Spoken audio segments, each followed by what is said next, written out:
नमस्कार मित्रांनो, स्वागत आहे तुमचं आपल्या एका नवीन व्हिडिओमध्ये. मित्रांनो, आजच्या व्हिडिओमध्ये आपण जाणून घेणार आहोत माहिती अधिकाराचा अर्ज कसा लिहायचा. पण त्या अगोदर जर तुम्ही या चॅनलवर जर नवीन असाल, चॅनलला जरूर सबस्क्राईब करा. चला मग व्हिडिओला उशीर न लावता सुरुवात करूया. मित्रांनो, महाराष्ट्र शासन राजपत्र असा नोव्हेंबर 18, 2005 कार्तिक 27/1927 भाग 4 हा अर्ज आपल्याला गूगलवरून डाउनलोड करायचा आहे अथवा आपल्या जवळच्या झेरॉक्स सेंटरवरून हा आपला अर्ज विकत घ्यायचा आहे. विकत घेतल्याच्यानंतर सर्वप्रथम आपल्याला त्यासोबतच 10 रुपयाचा न्यायालय फी मुद्रांक चिटकवायचा आहे. म्हणजेच आपल्या सरळ भाषेमध्ये या कोपऱ्यामध्ये जिथं दिलेलं आहे तिथं 10 रुपयाचा तिकीट चिटकवायचं आहे. तर सर्वप्रथम जोडपत्र अ आपल्याला घ्यायचं आहे. तर आपल्याला सुरुवातीला इथं नाव दिलेलं आहे राज्य जनमाहिती अधिकारी. म्हणजेच आपल्याला ज्या ठिकाणाहून माहिती हवी आहे शासकीय कार्यालयामधून, तिथे राज्य जनमाहिती अधिकारी हा असतोच. तिथं जर तुम्हाला त्यांचं नाव माहिती असेल तर त्यांचं नाव लिहायचं आहे. नसेल माहिती तर ऑलरेडी राज्य जनमाहिती अधिकारी हे ऑलरेडी आहेच. तर इथं सर्वप्रथम तुम्हाला अर्जदाराचे नाव, तुम्हाला इथं तुमचं नाव लिहायचं आहे ह्या रकान्यामध्ये. त्याच्यानंतर तुमचा संपूर्ण पत्ता ह्या ठिकाणी लिहायचा आहे. तर 3 नंबरला तुम्हाला घ्यायचं आहे हवा असलेल्या माहितीचा तपशील.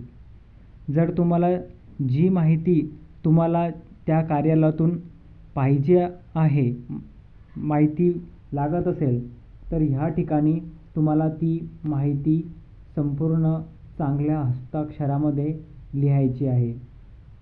तर मित्रांनो, त्यानंतर आहे ज्या कालावधीमध्ये 2 नंबरला ज्या कालावधी संबंधात माहिती हवी असेल तो कालावधी, जी ती तारीख तुम्हाला इथे टाकायची आहे.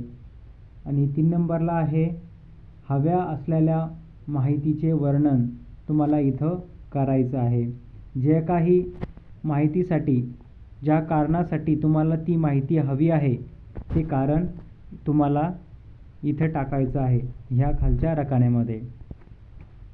त्यानंतर 4 नंबरला आहे माहिती टपालाद्वारे हवी आहे की व्यक्तिश हवी आहे. तर मित्रांनो, तुम्हाला जर माहिती पोस्टानं हवी असेल, टपालानं हवी असेल, तर तुम्ही इथे होय म्हणून असे लिहा. अथवा तुम्हाला प्रत्यक्ष टपाल खर्च अतिरिक्त फीमध्ये समाविष्ट करण्यात येईल असं त्यांचं म्हणणं आहे. जसे की तुम्हाला जर टपालामध्ये हवी असेल तर तुम्ही घेऊ शकता, अथवा समक्ष जाऊन, तिथं समोर जाऊन तुम्ही ही माहिती घेऊ शकता. त्यानंतर 5ला आहे टपालाद्वारे हवी असल्यास तुम्हाला इथं हो असं लिहायचं आहे. तर त्यानंतर आहे 4 नंबरला अर्जदार दारिद्र्य रेषेखालील आहे किंवा कसे. तर तुम्हाला इथं लिहायचं आहे तुम्ही जर तुमच्याकडे जर दारिद्र्य रेषेखालील कार्ड जर कधी असेल तर तुम्हाला इथं होय म्हणून असं लिहायचं आहे. जर असेल तर तुम्हाला मी इथं जे सांगितलेलं आहे येथे 10 रुपयाचा मुद्रांक ही चिटकवायची गरज नाही. तर मित्रांनो, अर्जदार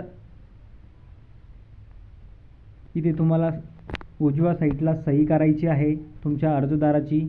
जो व्यक्ती अर्ज करत असेल तर तुम्हाला इथं सही करायची आहे. त्यानंतर तुम्हाला ह्या ठिकाणी जी तुम्ही तिथं राहता ते ठिकाण तुम्हाला टाकायचं असेल. ज्या ठिकाणी तुम्ही माहिती घेत असाल ते ठिकाण तुम्हाला टाकायचं आहे. जसं की नांदेड असेल तर नांदेड या ठिकाणी टाकायचे आहे आणि त्या दिवशी तुम्ही अर्ज घेत असाल त्या दिवशीचा दिनांक तुम्हाला टाकायचा आहे. जसं की आपण आज 28 तारीख आहे, जसं की इथं टाकू आपण 28/8/2024 अशी तारीख टाकायची आहे आणि इथं सही अशी करून द्यायची आहे. आणि खाली विषयाचा स्थूल प्रवर्ग दर्शविण्यात यावा. शासकीय जमीन घेणे सोबत सेवाबाबी परवाने इत्यादी ज्या कालावधीच्या संबंधातील माहिती हवी आहे तो कालावधी दर्शविण्यात यावा. म्हणजे ज्या कालावधीत तुम्हाला माहिती हवी असेल तो कालावधी तुम्हाला इथं वरती दर्शवावे लागेल आणि माहितीचा विशेष तपशीलही दर्शविणे आवश्यक आहे. म्हणजे जर तुम्ही ही माहिती नाही याच्यामध्ये लिहिली तर तुम्हाला कुठलीही प्रकारची माहिती मिळणार नाही. तर मित्रांनो, अशा प्रकारे तुम्हाला माहितीचा अधिकार हा अर्ज लिहायचा आहे. व्हिडिओ आवडला असेल तर चॅनलला जरूर सबस्क्राईब करा आणि जास्तीत जास्त लोकांपर्यंत शेअर करायला विसरू नका. धन्यवाद. जय जिजाऊ, जय शिवराय, जय शंभूराजे.